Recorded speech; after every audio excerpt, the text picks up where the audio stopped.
है ना। तो अवनी अंबर तल में भी है ना। तो सब जगह जो प्रकृति है, प्रकृति के जो लीलाएं हैं, प्रकृति जो बिखरी पड़ी हुई है ना, उन्हीं प्रकृति के बारे में हमें अध्ययन करना है। अब देखते हो आसमान में तारे हैं, बहुत सारे तारे हैं और वो चलायमान हैं। अब देखते हो इस प्रकृति में, इस धरातल में कुदरत की नई नई लीलाएं देखते हो, है ना। अब ऋतु में परिवर्तन देखते हो, है ना। तो इस तरह से हम देखते हैं कि कुदरत की अलग अलग नियम होती है। हम देखते हैं कि कोई फल होती है ना, तो फल नीचे ही गिरता है। लाखों वर्षों के इतिहास में आज तक कभी ये नहीं हुआ है कि कोई भी फल ऊपर चला जाए, है ना, कोई फल ऊपर चला जाए और उड़ जाए, ऐसा कभी नहीं हुआ है। लाखों करोड़ों अरबों वर्षों से सब कुछ व्यवस्थित और निरंतर चल रहा है ना। हम देखते हैं कि सूर्य हमेशा पूर्व दिशा से ही उदय होता है। आज तक कभी भी ऐसा नहीं हुआ है कि जो सूर्य है वो कभी भी अन्य दिशा से उदय हुआ हो, है ना।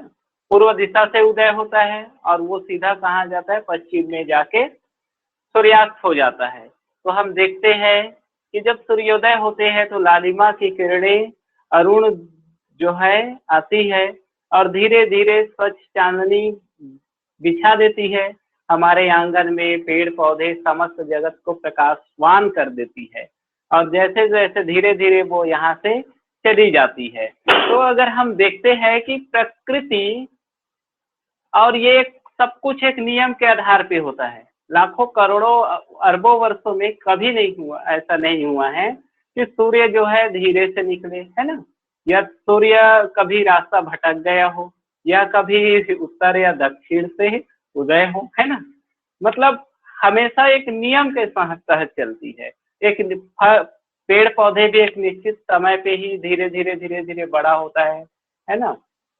जंगल भी धीरे धीरे तैयार होता है। करोड़ों अरबों तरह के प्रकृति में जीव जंतु है ना। सबका एक निश्चित समय है। मतलब कहा जाए कि प्रकृति के जो रूल्स है, नियम है, इस समस्त सृष्टि एक नियम से संचालित हो रही है ना। तो वो नियम कौन सा है, वास्तव में वो नियम है क्या, तो ये जानने की हमें जिज्ञासा हुई। मनुष्य को जिज्ञासा हमेशा से रही है, आखिर ऐसा कैसे हो रहा है, क्यों हो रहा है। क्या सेब का जो सेब गिरा पेड़ से, वो नीचे गिरा, लाखों वर्षों से गिरते आया था, लेकिन न्यूटन महोदय बैठा था और उन्होंने देखा कि सेब जो है वो गिरा, लेकिन वो सेब कैसे गिरा, क्यों गिरा, क्या कारण था वो गिरा, क्यों सेब ऊपर नहीं जाता। उन्होंने क्या किया, उन्होंने दिमाग लगाया, है ना, सोचा कि क्यों ऊपर नहीं जाता, है ना। अब इस तरह से उन्होंने प्रश्न खड़ा किया, क्यों ऊपर नहीं जाता, कैसे नहीं जाता, क्यों, कैसे, कब, कहाँ, है ना। इस तरह से जिज्ञासा ने जन्म लिया और उस जिज्ञासा ने उनको धीरे धीरे खोजी बना दिया। तो वो फिर उस नियम का खोज करने लगी, है ना। तो धीरे धीरे उन्होंने फिर बताया कि गुरुत्वाकर्षण के कारण ये कोई भी वस्तु ऊपर नहीं जाता है, नीचे ही जाता है। अब आते हैं कि हर एक मनुष्य, मैं मानता हूँ कि प्रत्येक मनुष्य एक भौतिक विज्ञानी है और जन्म से पहले से ही मनुष्य एक भौतिक वैज्ञानिक है।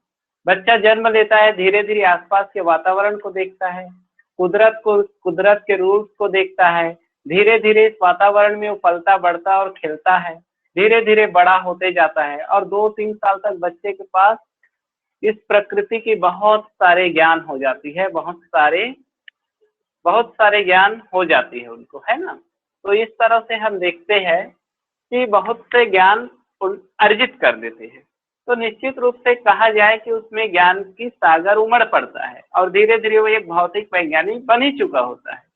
लेकिन हम इनके साथ ही भौतिकी के एक निश्चित, भौतिकी में जो भी नियम लग रहा है, मतलब प्रकृति में जो भी नियम हो रहा है ना, वो कौन सा नियम है, उस नियम को जानना ही प्रकृति के नियम है। और उन्हीं नियम को हमें सिर्फ जानना है कि आखिर वह कौन सा नियम है जिस नियम के तहत इस समस्त सृष्टि का विकास हुआ, इस समस्त सृष्टि चलता है, ऐसा कौन सा नियम है? जैसे आप देखते हो कि कोई भी फल जमीन पे गिरता है, कोई भी मनुष्य इस धरती पे ही चलता है, तो और सूर्य, पृथ्वी सूर्य का चक्कर लगाती हुई रहती है ना। आसमान में तारे चलायमान है, वो कभी भी एक दूसरे से चिटकते नहीं है, बाहर नहीं होते हैं, है ना। और आप देखते हैं कि सौर मंडल में जो नवग्रह है वो पूरी सूर्य का चक्कर लगा रही है, कभी भी जाके सूर्य में से टकराती नहीं है, एक निश्चित डिस्टेंस मेंटेन करके रखती है और अपनी गति में वो चल रहा है। अब देखते हो कि जो पृथ्वी का चक्कर लगाता है चंद्रमा, है ना, अब देखने में तो अलग अलग नियम लगता है, ऐसा लगता है कि इसमें बहुत से नियम लागू हुए होंगे, लेकिन ऐसा नहीं है। मतलब लाखों करोड़ों अरबों नियम नहीं है।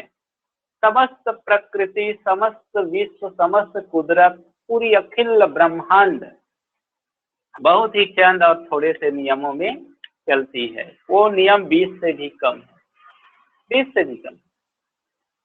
मतलब सोचिए, जब कोई पेड़ से सेब गिरता है नीचे, या पृथ्वी सूर्य का चक्कर लगाती है, या पृथ्वी का चंद्रमा चक्कर लगाती है, या ब्रह्मांड में सौर मंडल में नवग्रह सूर्य का चक्कर लगाती है, या आसमान में आपके तारे टिमटिमाते हुए दिखाई देते हैं, पिछल ताराएं खेलते हुए दिखाई देते हैं, ये सब एक ही नियम से चलायमान है। वह नियम है गुरुत्वाकर्षण का नियम। केवल एक नियम है। वो कौन सा नियम है? गुरुत्वाकर्षण का नियम। केवल गुरुत्वाकर्षण के नियम से ही चलायमान होते हैं। अतः हम इनसे ये समझे कि जो भौतिक शास्त्र है वास्तव में प्रकृति का विज्ञान है। वास्तव में प्रकृति का अध्ययन करने के लिए, या प्रकृति में जो भी घटनाएं घटित हो रही है, उस घटनाओं का अध्ययन करना ही है भौतिकी। भौतिकी का अर्थ ही है प्रकृति। भौतिकी शब्द आया है संस्कृत से, ठीक है। भौतिकी शब्द आया है संस्कृत से। जो भौतिक शब्द आया वो संस्कृत के शब्द से आया है। अब हम देखते हैं, जैसे तो भौतिकी जो शब्द है वो संस्कृत से आया, तो कैसे? तो देखते हैं भौतिकी। ये भौतिकी जो शब्द है, भौतिकी, ये भौतिकी है वो कौन सा शब्द है? संस्कृत का है। तो ये है संस्कृत।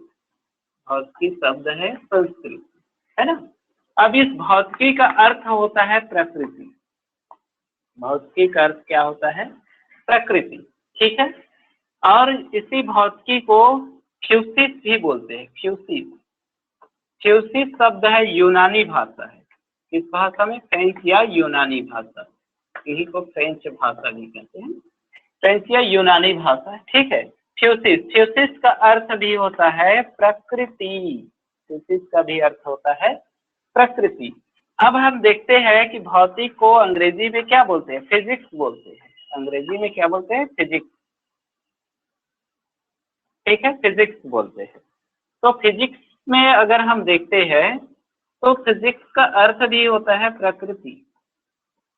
तो इसका मतलब क्या हुआ?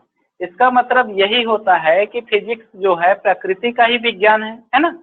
तो ये क्या है? प्रकृति का ही विज्ञान है। मतलब प्रकृति का अध्ययन किया जाता है, इसलिए प्रकृति का विज्ञान है। अब हम ये देखते हैं कि प्रकृति का विज्ञान है, तो प्रकृति में जो भी घटनाएं घटित हो रही है ना, जो भी घटनाएं घटित हो रही है, उन घटना का अध्ययन ही भौतिकी है। तो अगर हम प्रकृति के इस नियम को जानना चाहे तो कैसे जान सकते हैं? तो हमारे साइंटिस्ट, वैज्ञानिकों ने बहुत काम किया इस पर, जो हम भौतिकी को पढ़ते हैं। अब इस भौतिकी में हम देखते हैं विज्ञान शब्द, क्योंकि हम जानते हैं, क्या जानते हैं? भौतिक विज्ञान पढ़ते हैं ना इसको, है ना, भौतिक विज्ञान। तो भौतिकी का अर्थ, भौतिक अर्थ समझ आ गया, प्रकृति, है ना, प्रकृति का अध्ययन है। लेकिन अब हमें ये जानना है कि ये विज्ञान क्या होती है भाई, है ना। तो हमने बहुत सारे शब्द सुने, विज्ञान विज्ञान, ये विज्ञान होती क्या है ना। अब हम इस विज्ञान का व्याख्या करेंगे, ठीक है। तो विज्ञान, तो ये विज्ञान शब्द आया, विधन ज्ञान, अगर संधि विच्छेद करेंगे तो विधन ज्ञान हो जाएगा ना। विज्ञान हो जाएगा विधन ज्ञान से है, विज्ञान का अर्थ है ना। तो विज्ञान, तो विज्ञान जो शब्द है वो संस्कृत का शब्द है। विज्ञान कहाँ का शब्द है? संस्कृत का शब्द है। विज्ञान संस्कृत का शब्द है और विज्ञान का अर्थ होता है जानना, संस्कृत, और इसका अर्थ होता है जानना। ठीक है, विज्ञान संस्कृत का शब्द होता है और इसका अर्थ होता है जानना। तो इसको जानना, अब विज्ञान को यूनानी भाषा या फ्रेंच में सिंटिया बोलते हैं, सिंटिया। तो सेंटिया का अर्थ भी होता है जानना। सेंटिया का भी अर्थ क्या हुआ? जानना ही हुआ, है ना। तो सेंटिया का अर्थ है जानना। अब विज्ञान को हम, अब साइंस भी इंग्लिश में हम बोलते हैं साइंस।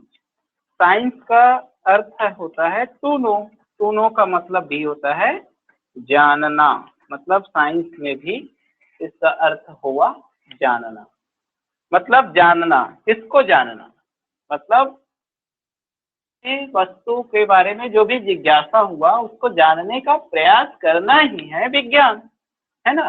विज्ञान विधन ज्ञान से बना है। वि मतलब होता है विशेष और ज्ञान का मतलब ज्ञान। तो एक व्यवस्थित, क्रमबद्ध तथा तर्क संगत विषय को हम क्या कहेंगे? विज्ञान कहेंगे, है ना। तो व्यवस्थित, क्रमबद्ध, तर्क संगत को हम क्या कहेंगे? विज्ञान कहेंगे। अब हम विज्ञान में देखते हैं कि वास्तव में इस विज्ञान की अवधारणा क्या इंगित करती है। तो जो विज्ञान है, ठीक है, विशेष ज्ञान को विज्ञान कहते हैं। मतलब किसी भी वस्तु के क्रमबद्ध, तर्क संगत तथा सुव्यवस्थित अध्ययन को हम क्या कहेंगे? विज्ञान कहेंगे। तो कोई भी वस्तु के तर्क संगत, तो हम विज्ञान की परिभाषा दे सकते हैं। विज्ञान में 3 चीज ध्यान रखनी है। क्या क्या? क्रमबद्ध, कोई भी वस्तु क्रमबद्ध होंगे, सुव्यवस्थित होंगे, सुव्यवस्थित, और तीसरा शब्द है वह तर्क संगत, तर्क संगत। तो किसी भी वस्तु का क्रमबद्ध, किसी भी वस्तु का क्रमबद्ध, सुव्यवस्थित और तर्क संगत अध्ययन को ही हम क्या कहेंगे? विज्ञान कहेंगे। ठीक, तर्क संगत अध्ययन को क्या कहते हैं? विज्ञान कहते हैं, है ना। तर्क संगत अध्ययन को ही हम क्या कहते हैं? विज्ञान कहते हैं। अब भौतिकी क्या है? तो भौतिक है प्रकृति में घटित घटनाएं,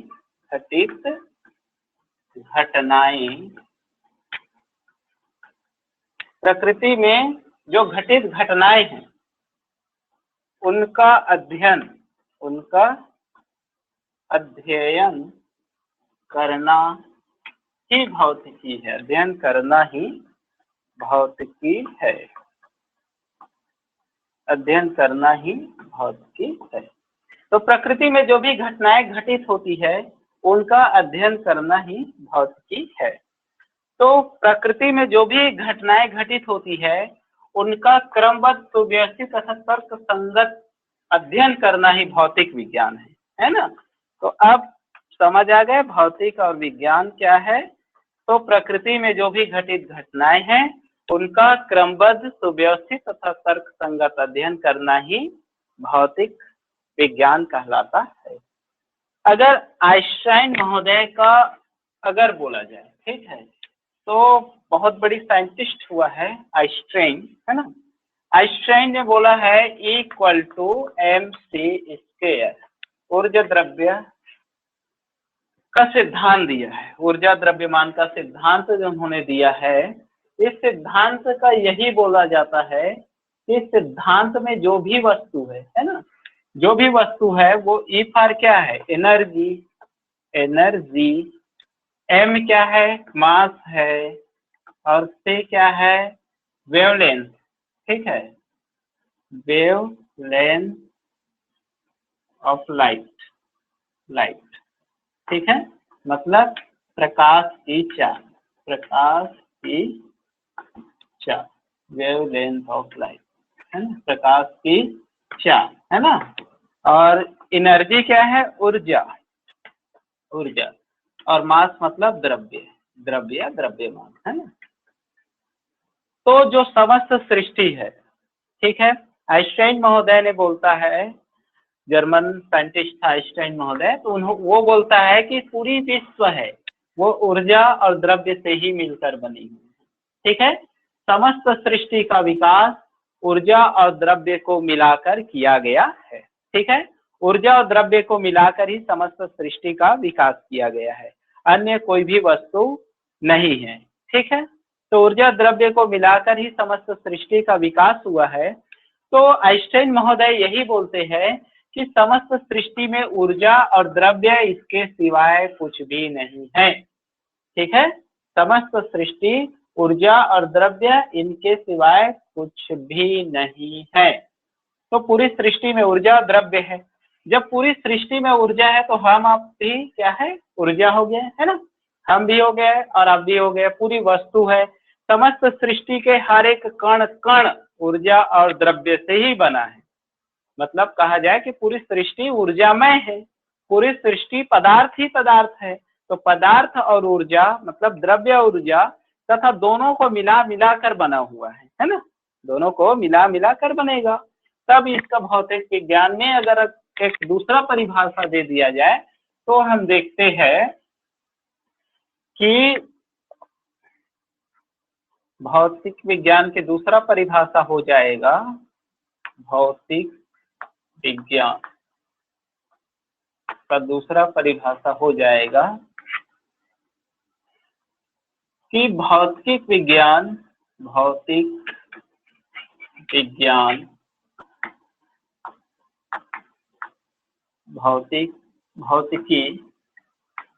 विज्ञान की वह शाखा है, भौतिकी विज्ञान की वह शाखा है जिसके अंतर्गत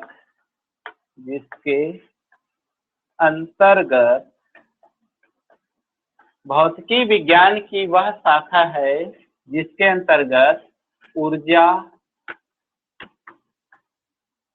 व द्रव्य तथा इनके अंतः क्रियाओं का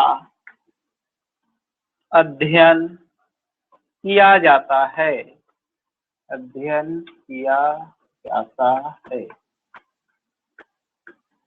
ठीक है। तो भौतिक विज्ञान की वह शाखा है जिसके अंतर्गत ऊर्जा, द्रव्य तथा उनके अंतः क्रियाओं का अध्ययन किया जाता है, ठीक है।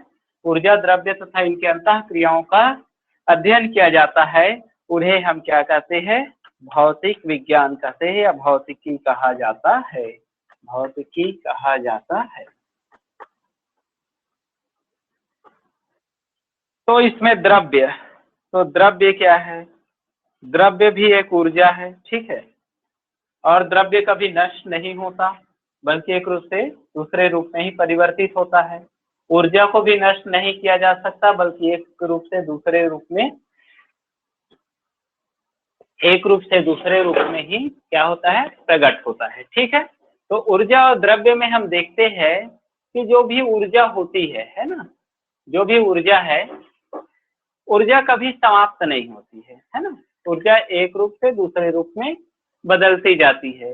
जैसे आवेश, विद्युत धारा, जो आवेश बहती है वो लाइट के रूप में जो हमें प्रकाश दिखाई देती है, ठीक है, तो वो प्रकाश ऊर्जा में परिवर्तित हो जाती है ना। तो इस तरह से ऊर्जा एक रूप से दूसरे रूप में रूपांतरित होती रहती है। ऊर्जा कभी भी समाप्त नहीं होती, जिसे ऊर्जा रूपांतरण का सिद्धांत भी कहा जाता है या ऊर्जा अविनाशिता का नियम या ऊर्जा संरक्षण का नियम भी कहा जाता है। ऊर्जा संरक्षण का नियम यही बोलता है कि ऊर्जा न तो उत्पन्न की जा सकती है न ही नष्ट की जा सकती है, बल्कि एक रूप से दूसरे रूप में परिवर्तित किया जा सकता है। मतलब ऊर्जा को बनाया नहीं जा सकता, न ही द्रव्य को बनाया जा सकता है, केवल एक रूप से दूसरे रूप में वो बदल जाता है। जैसे आग जलाते हो, है ना, तो कोई वस्तु होती है वो उष्मा ऊर्जा में परिवर्तित हो जाती है ना। जैसे आप कोयला जलाते हो, भाप ऊर्जा में परिवर्तित हो जाती है ना। मतलब कहा जाए कि पूरी तरह से ऊर्जा बदल जाती है, लेकिन कभी भी उनके रूप में परिवर्तन नहीं होती है ना। तो हमने देखा भौतिकी विज्ञान की वह शाखा है जिसके अंतर्गत द्रव्य तथा ऊर्जा तथा उनके अंतः क्रियाओं का अध्ययन किया जाता है, उसे हम भौतिकी कहते हैं, है ना। यह प्रकृति में घटित घटनाएं तथा उनका विस्तृत अध्ययन ही भौतिकी कहलाता है। वैसे कहा जाए कि भौतिकी का परिभाषा एक निश्चित रूप से दे पाना संभव नहीं है, किसी भी स्थिति में संभव नहीं होती है। कारण यही है कि जो भौतिकी होती है उनका बहुत विस्तृत है ना। तो उनका एक परिभाषा दे पाना संभव नहीं हो पाती, इसीलिए हम कोई एक परिभाषा की दावा नहीं कर सकते कि भौतिकी का यही परिभाषा होगी, है ना। बहुत सारे परिभाषा होती है, क्योंकि प्रकृति का जो नियम होती है यथार्थ सत्य तथा हर समय एक जैसे रहती है। अब हम देखते हैं कि भौतिकी वास्तव में दो रूपों में बांटा गया है, ठीक है। भौतिकी को कितने रूपों में बांटा गया है, तो दो भागों में भौतिकी को बांटा गया है। तो दो भाग कौन कौन से हैं, तो वो भी देख लेते हैं, है ना। तो भौतिकी को दो भागों में बांटा गया है। तो उसमें अगर हम देखते हैं कि भौतिक शास्त्र को दो भागों में बांटा गया है। पहला को बोलते हैं चिर सम्मत भौतिकी, चिर सम्मत भौतिकी, है ना। तो इन्हें चिर सम्मत भौतिकी और दूसरा को बोलते हैं आधुनिक भौतिकी, आधुनिक भौतिकी। चिर सम्मत भौतिकी, आधुनिक भौतिकी, और अलग अलग किताबों में इनका क्लासिफिकेशन को अलग अलग प्रकार से बताया गया है, ठीक है। तो चिर सम्मत जो भौतिकी होती है, चिर सम्मत भौतिकी, भौतिक विज्ञान या भौतिक शास्त्र, तो चिर सम्मत भौतिकी को क्लासिकल भौतिकी बोलते हैं, क्लासिकल फिजिक्स, है ना। और इसको मॉडर्न फिजिक्स बोलते हैं।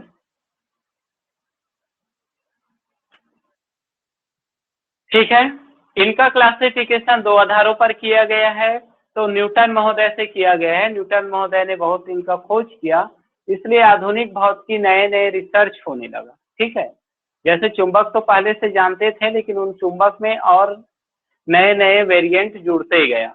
उसी तरह से हम विद्युत तो पहले से भी थोड़ा बहुत जानते थे, लेकिन आगे चल के विद्युत भी एक नए स्वरूप में आया, इसलिए हमें दो भागों में बांटना पड़ा। वैसे कहा जाता है कि 1900 के पूर्व के भौतिकी को हम चिर सम्मत भौतिकी कहते हैं, और 1900 के बाद के भौतिकी को हम आधुनिक भौतिकी कहते हैं। और कई किताबों में मिलता है कि 1905 के पूर्व के भौतिकी और 1905 के बाद के भौतिकी। हमारे इतिहास में अगर घटनाक्रम को देखा जाए तो 1905 में बंगाल विभाजन हुआ था, तो उससे के लिए बंग भंग आंदोलन भी चलाया गया था, है ना। तो आप देख सकते हो अलग अलग किताबों में अलग अलग चीजें मिलती है ना। तो अब देखते हैं क्लासिकल फिजिक्स में क्या क्या आ सकती है। तो क्लासिकल फिजिक्स में या आपको चिर सम्मत भौतिकी में आपको पढ़ना पड़ेगा कि जो प्रकाश के वेग से कम होती है, ठीक है, जो भी वस्तु प्रकाश के वेग से कम होती है उन्हें हम चिर सम्मत भौतिकी में पढ़ेंगे, और उनसे अधिक होती है वो आधुनिक भौतिकी में पढ़ेंगे। तो इसमें जो है कोई भी अणु है ना, कोई भी पार्टिकल है, कोई भी कण है, उनके गति के हिसाब, ठीक है, वो गति करती है। तो गति करती है तो उसमें क्या क्या पढ़ेंगे, उनके गति, है ना, वेग, चाल, दूरी, समय, है ना, विस्थापन, आवेग, संवेग, ये सभी का अध्ययन हम किसमें करेंगे, ऊर्जा, इन सब का अध्ययन करेंगे चिर सम्मत भौतिकी में, है ना। ऊष्मागतिकी का अध्ययन करेंगे, न्यूटन के नियम का अध्ययन करेंगे, गति के नियम का अध्ययन करेंगे तथा गति के नियम का अध्ययन करेंगे, और साथ ही साथ ऊष्मा थर्मोडायनेमिक्स का पूरा अध्ययन करेंगे, है ना। और इसमें हम तरंग का भी अध्ययन करेंगे। इस तरह से रेखीय गति, एकविमीय गति, द्विविमीय गति, है ना, त्रिविमीय गति, तो इन सब गतियों का भी अध्ययन करेंगे और सदिश विश्लेषण भी करेंगे। सदिशों का जोड़, सदिशों का घटाव, सदिशों का गुणा, सदिशों का भाग, मतलब सदिश का जो गुणधर्म होती है उन सारे गुणधर्मों का भी हम अध्ययन क्लासिकल फिजिक्स में करेंगे। और आधुनिक फिजिक्स के अंतर्गत हम अध्ययन करेंगे विद्युत, मतलब विद्युत तो दोनों में है ना, प्रकाशिकी, चुंबकीय, विद्युत चुंबकीय पदार्थ, अणु, परमाणु, इलेक्ट्रॉनिकी, संचार यंत्र, कंप्यूटर, ठीक है। इन सभी का अध्ययन हम विस्तृत रूप से करेंगे। तो वास्तव में जो कक्षा 11वीं है वो हम चिर सम्मत भौतिकी का अध्ययन ज़्यादा से ज़्यादा करेंगे। तो कक्षा 11वीं में चिर सम्मत भौतिकी, क्लासिकल फिजिक्स का ही अध्ययन करेंगे। तो हमारा जिसमें पहला चैप्टर है भौतिक जगत, मतलब ये पूरी सृष्टि भौतिकी के जगत, मतलब भौतिकी फिजिकल वर्ड है। वैसे तो एग्जाम की दृष्टि से इसमें प्रश्न बहुत ही कम बनता है या नहीं बनता, लेकिन ये भौतिकी को वास्तव में समझने के लिए जो शुरुआती क्लास होती है उनके लिए बहुत जरूरी होता है। तो ये जो भौतिकी है ना, तो भौतिकी के एक नियम के तहत ही घटित होती है। उन नियमों, सारे नियमों का अध्ययन हम करेंगे आगे चल के इसमें। फिर धीरे धीरे एक एक टॉपिक का हम अध्ययन करेंगे। तो आपको लगता है क्या भौतिकी में जो भी नियम बनती है ना, जो भी नियम आपके बनती है, क्या वो नियम पूर्णतः समाप्त हो जाती है? क्या वो नियम स्थायी होती है ना? ये प्रश्न बार बार मन में आता होगा। तो ये कभी नहीं होता कि कोई भी नियम अंतिम रूप से सत्य हो, है ना। उस नियम में संशोधन होता ही रहता है, मतलब कोई नियम अंतिम नहीं होती है। जैसे आप क्रिकेट के मैच को देख लीजिए, जब आप क्रिकेट खेलते हो, है ना, या क्रिकेट देखते हो टीवी में, तो क्रिकेट वैसे तो उनका काफी नियमावलियां होती है ना। क्रिकेट कैसे खेला जाए किताब पढ़ के तो आप नहीं सीख पाओगे, या जो भी है ना। तो आप देखते हो कि आउट हो जाता है, रन आउट हो जाता है, मतलब दौड़ते रहता है फिर आउट हो जाता है, तो अपने आप में आप एक दिमाग लगाते हो कि नहीं ये रन आउट हुआ होगा। फिर अब फिर बॉलर करता है, उसके बाद आपको लगता है कि नहीं स्टंप पे उनके पैर में लगता है, तो आपको लगता है कि इसके एलपीडब्ल्यू और क्या क्या बोलते हैं, है ना। तो धीरे धीरे अपने फिर उस नियम को में आप संशोधन करते जाते हो, नहीं ये रन आउट नहीं होगा, कि रन आउट किस तरह से होता है, कभी स्टंप पे पड़ जाता है। मतलब धीरे धीरे आप जो पुराने आप धारणा बना चुके रहते हैं उसमें नई नई धारणा आप बनाते जाते हो, और इस तरह से पुराने जो नियम आप बनाए थे उनमें धीरे धीरे धीरे संशोधन करते जाते हो, है ना। जैसे एक छोटा सा बच्चा है, एक छोटा सा बच्चा को बोला जाता है कि जलती हुई वस्तु को मत छूना, लेकिन वो बच्चा मानता नहीं है, जलती हुई वस्तु को छू देता है, ठीक है। उसके बाद उनके दिमाग में धारणा बन जाती है कि हर जलती हुई वस्तु को नहीं छूना चाहिए क्योंकि उसमें करंट मतलब जल सकती है ना। ये उनकी धारणा बन गया। लेकिन जैसे जैसे बच्चा बड़ा होता है तो लाइट है, लाइट भी तो जलता है ना। उनको फिर उसके बाद उनको समझ आता है कि नहीं ये जो प्लास्टिक का होता है वो जलते हुए रहता है, उनको नहीं छूना चाहिए। मतलब उनमें वो संशोधन करता है कि हर एक वस्तु वही नहीं होती जो दिखाई देती है, मतलब चीजें अलग अलग होती है। तो उनके धारणा में धीरे धीरे सुधार होती जाती है और बच्चा धीरे धीरे बड़ा होते जाता है, फिर विस्तृत हो जाता है। वैसे बच्चा भौतिक विज्ञानी तो है ही, या हम सब भौतिक विज्ञानी ही हैं। मतलब भौतिकी बहुत गंभीर विषय नहीं है, भौतिकी बहुत सरल विषय है, बस हमें उसको जानना है, सीखने की ललक होनी चाहिए और जिज्ञासा। तो हम भौतिकी आसानी से बहुत ही अच्छे से पढ़ा जा सकता है ना। तो भौतिकी में हम और बहुत सारे चीजें देखेंगे। तो भौतिकी में यही है कि कोई भी नियम अंतिम नहीं होता है, उनमें संशोधन की गुंजाइश होती ही रहती है। लेकिन भौतिकी के नियम को खुद से नहीं बनाया जा सकता, मतलब जो प्रकृति में घटित घटनाएं हो रही है उनका अध्ययन ही है, मतलब प्रकृति के नियम है, उनको बदला नहीं जा सकता। उनमें संशोधन अपने थ्योरी या सिद्धांत में अपने नियम में संशोधन किया जा सकता है। प्रकृति का नियम अटल है, उनमें बदलाव नहीं किया जा सकता।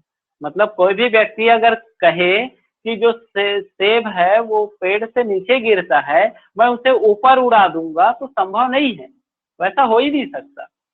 या बारिश हो रही है उनको मैं रोक दूंगा, तो संभव नहीं है, कोई नहीं रोक सकता, है ना। या मनुष्य चल रहा है तो उसको मैं फिसला सकता हूँ, ऐसा नहीं हो सकता। खाली आप फिसल के गिर जाते हो कहीं कहीं पे, तो घर्षण कम हो जाती है, जिसके कारण से ऐसा घटनाएं घटित हो जाती है। लेकिन ये नहीं कह सकते कि हम भौतिक के नियम का पूरी तरह अवहेलना कर सकते, ऐसा बिल्कुल नहीं है। प्रकृति में जो भी घटनाएं घटित हो रही है, उन नियमों को ही हमें जानना है। हमें सिर्फ नियमों को जानना है, और वही नियम का जानना ही भौतिक विज्ञान कहलाता है। तो भौतिकी में और इसमें पूरी सृष्टि में केवल 4 ही बल कार्यरत है ना। पूरी सृष्टि में 4 बल ही काम करता है।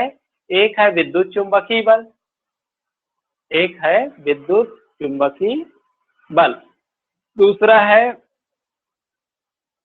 गुरुत्वाकर्षण बल, एक विद्युत चुंबकीय बल, दूसरा गुरुत्वाकर्षण बल, तीसरा परमाणुवीय बल होती है, प्रबल परमाणुवीय बल, और दूसरा चौथा होती है दुर्बल परमाणुवीय बल, है ना। इस तरह से समस्त सृष्टि में 4 बल ही लागू होती है। मतलब 4 तरह के फोर्स होती है जो दबाव डालती है, इसके अलावा कोई भी अन्य बल नहीं होती है। अब आते हैं कि जो भौतिक शास्त्र है ना, इनकी भाषा क्या होगी भाई, क्योंकि देखने में लगता है पूरा गणित ही गणित भरा हुआ है, ऐसा लगता है ना। तो चर्चा कर लेते हैं कि जो भौतिक शास्त्र है, भौतिक शास्त्र की जो भाषा है, वो भाषा पूरी तरह से गणिती है। ठीक है, भौतिक शास्त्र की भाषा गणिती है। तो भौतिक शास्त्र की जो भाषा होंगे वो पूर्णतः गणिती होंगे। मतलब कहा जा सकता है कि जो जितना अधिक गणित जानता है, उतना ही अच्छा भौतिकी के सिद्धांतों व नियमों को समझ सकता है ना। ये है, मतलब जो जितना अच्छा गणितज्ञ होगा उतना अच्छा वो भौतिक शास्त्री भी होगा। मतलब भौतिक उतना अच्छा वो समझ पाएगा। और भौतिक पढ़ने से दिमाग वैज्ञानिक बनता है, दृष्टिकोण वैज्ञानिक बनती है ना। तो भौतिकी अपने आप में एक सोच पैदा करता है ना। तो भौतिक विषय के लिए गणित जरूरी है। गणित एक भाषा है, गणित एक भौतिकी नहीं है। गणित एक भाषा है, गणित कभी भौतिकी नहीं हो सकता। भौतिकी का आधार स्तंभ है गणित, भौतिकी का रीढ़ की हड्डी है गणित। मतलब कहा जाए कि भौतिक गणित का स्थान शरीर है, तो पूरा शरीर भौतिकी है, लेकिन शरीर के अंदर जो आत्मा है वो भौतिकी है ना। शरीर के अंदर जो आत्मा है वो भौतिकी कहलाता है। मतलब भौतिकी आत्मा है, लेकिन पूरा शरीर तो नहीं है ना आत्मा, है ना। उसी तरह से जो गणित है वो आत्मा है और पूरा शरीर है भौतिकी। मतलब आत्मा की जरूरत तो होगी। आत्मा के निकल जाने के बाद मनुष्य का क्या होता है जानते हो, है ना। उनका कोई अस्तित्व तो नहीं रह जाता, राम नाम सत्य हो जाता है ना। तो आत्मा है तभी तो शरीर है, मनुष्य है ना। तो उसी तरह से अगर हम देखते हैं कि जो गणित है वो आत्मा है, और शरीर रूपी भौतिक में गणित रूपी आत्मा निवास करता है। इसलिए कहा जा सकता है कि जो भौतिकी है वो पूरी तरह से, भौतिकी की भाषा गणित है। गणित के बिना भौतिकी की व्याख्या कर पाना बहुत मुश्किल है, क्योंकि बीज गणित के द्वारा भौतिक का अध्ययन किया जाता था, है ना। तो आप सोचते होंगे कि क्या आप बिना गणित जाने भौतिकी का अध्ययन कर सकते हैं, है ना। कर सकते हो, लेकिन बहुत समस्या जाएंगे, है ना। तो भौतिक का अध्ययन करने के लिए आपको गणित का ज्ञान होना जरूरी है। बहुत गणित में मास्टर होना जरूरी नहीं है, गणित का ज्ञान होना जरूरी है। उसमें आप बीज गणित का आपको नॉलेज होना चाहिए, बीज गणित आपको आना चाहिए, है ना। सदिश का जो गणित है, योग नियम गुणन और योग और गुणन, ठीक है। तो ये सब सदिशों का नियम आना चाहिए। अवकलन और समाकलन आना चाहिए, इनके लिए अवकलन और समाकलन ये बहुत जरूरी है। डी मॉवर थ्योरम भी थोड़ा बहुत काम आता है ना। तो इस तरह से कहा जाए, कुछ थोड़ी सी हम गणित का अध्ययन करके भौतिकी के बड़ी बड़ी सिद्धांतों को समझने में आसानी हो जाए, है ना। तो त्रिकोणमिति भी बहुत जरूरी है भौतिकी के लिए, थोड़ा बहुत आना चाहिए, है ना। तो हम उनमें अब देखते हैं, तो उसके लिए ठीक है। तो जैसे हम किसी भी कोई भी, जैसे दो वस्तु है मान लो, है ना, दो वस्तु ले लेते हैं, ये मान लो दो वस्तु है, ये दो वस्तु है ना। जब किसी दो वस्तुओं को आपस में लाया जाता है तो आकर्षित या प्रतिकर्षित कर सकता है, आकर्षण करेगा या तो प्रतिकर्षण करेगा, लेकिन तथा इनके जो बीच के जो डिस्टेंस है उसके वर्ग के व्युत्क्रमानुपाती होगा, तो इसमें फोर्स लगेगा, ठीक है।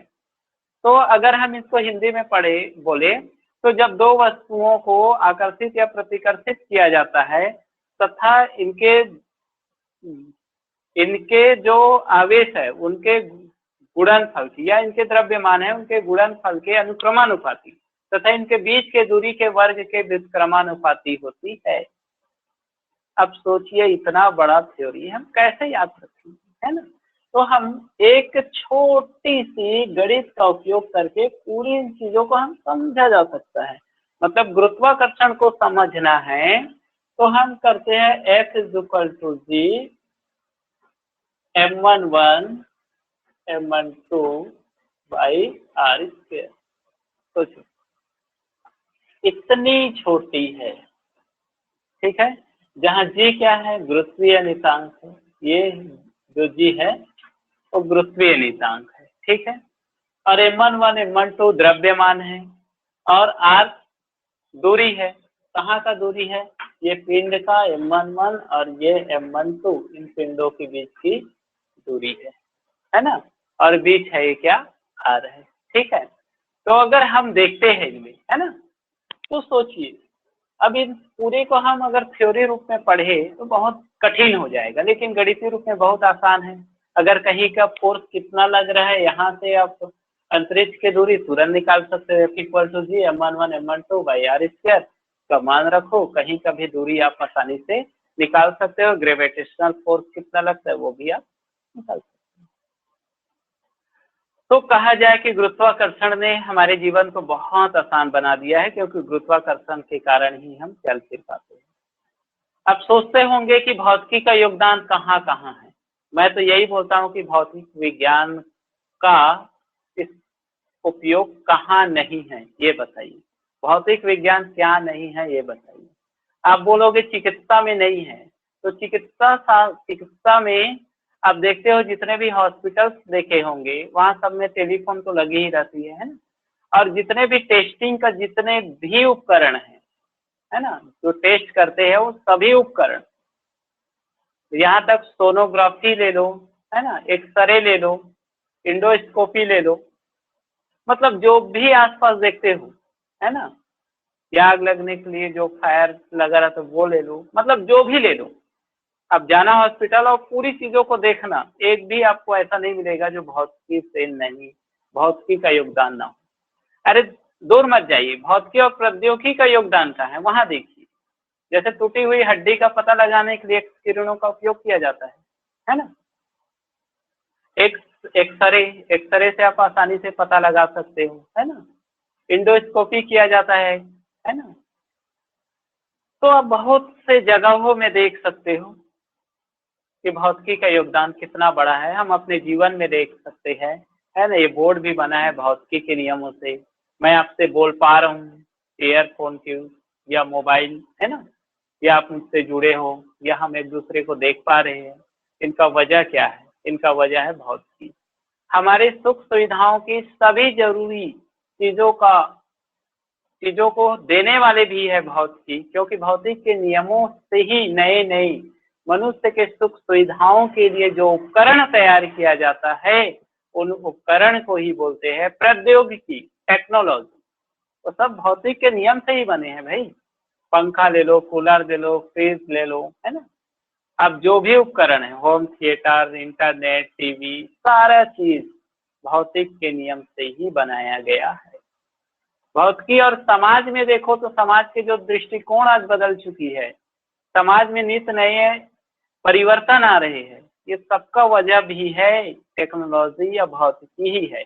एग्रीकल्चर के क्षेत्र में आप देख लो भौतिकी कहाँ है, तो आप ट्यूबवेल देखते हो, स्प्रिंकलर पाइप देखते हो, आप हार्वेस्टिंग सिस्टम देखते हो, है ना, या रोपाई करने के लिए विभिन्न उपकरणों का उपयोग किया जाता है, या बहुत सारे खाद्य फर्टिलाइजर का उपयोग किया जाता है, उर्वरक पदार्थों का उपयोग किया जाता है, जैविक पदार्थों का उपयोग किया जाता है, जैविक खाद्य सामग्री का उपयोग किया जाता है, जैविक बीज का उपयोग किया जाता है ना। तो जितना भी फर्टिलाइजर का उपयोग किया जाता है, ठीक है, या स्प्रिंकलर पाइप का उपयोग किया जाता है सिंचाई के लिए, है ना, या धान को काटने के लिए हार्वेस्टिंग का उपयोग किया जाता है। मतलब सोचिए, प्रेशर का उपयोग करते हैं, मतलब ये सब क्या है, सब भौतिकी की देन है। तो हमारे समाज में भी इनका बड़ा योगदान है, और केमिस्ट्री रसायन शास्त्र में भी भौतिक शास्त्र का बड़ा योगदान है, क्योंकि परमाणु सिद्धांत भौतिक शास्त्रियों ने दिया है। सूक्ष्मदर्शी, सरल सूक्ष्मदर्शी, संयुक्त सूक्ष्मदर्शी, ये भी भौतिक वैज्ञानिकों ने ही दिया है ना। अब जो दूरबीन देखते हो, है ना, तो दूरबीन में देखते हो पार्थिव दूरबीन, पार्थिव दूरदर्शी, गैलीलियो दूरदर्शी, है ना, पार्थिव देखते हो, गैलीलियो देखते हो, और खगोलीय दूरदर्शी देखते हो। इनका भी खोज भौतिक वैज्ञानिकों ने ही किया है ना।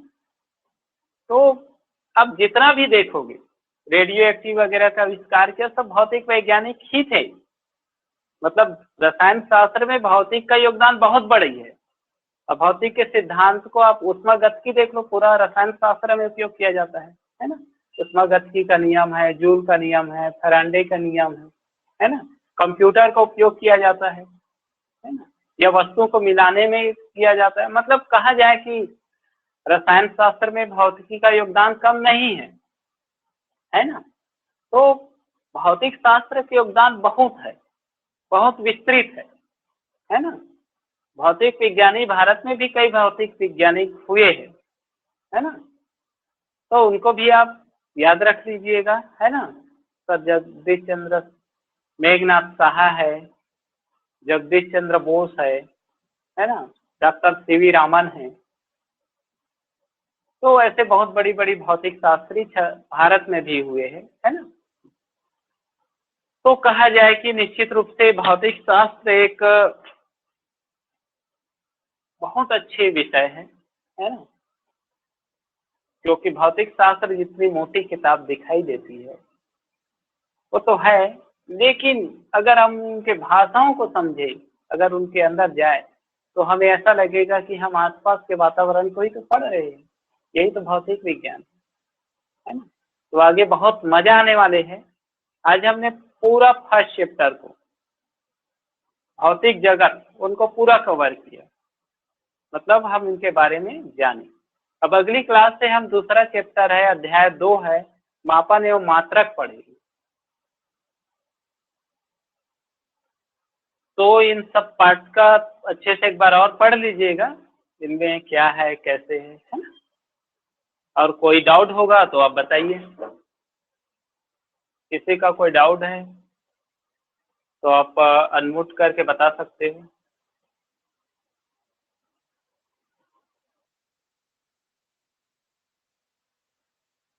प्रशांत, सेवती, सानिया, कविता, महेंद्र, तनुजा, भावेश, आदित्य, शेख आरिफ, अंकिता और प्रिया, लकेश्वर, इस तरह से 12 बच्चे हैं ना। किसी को कोई डाउट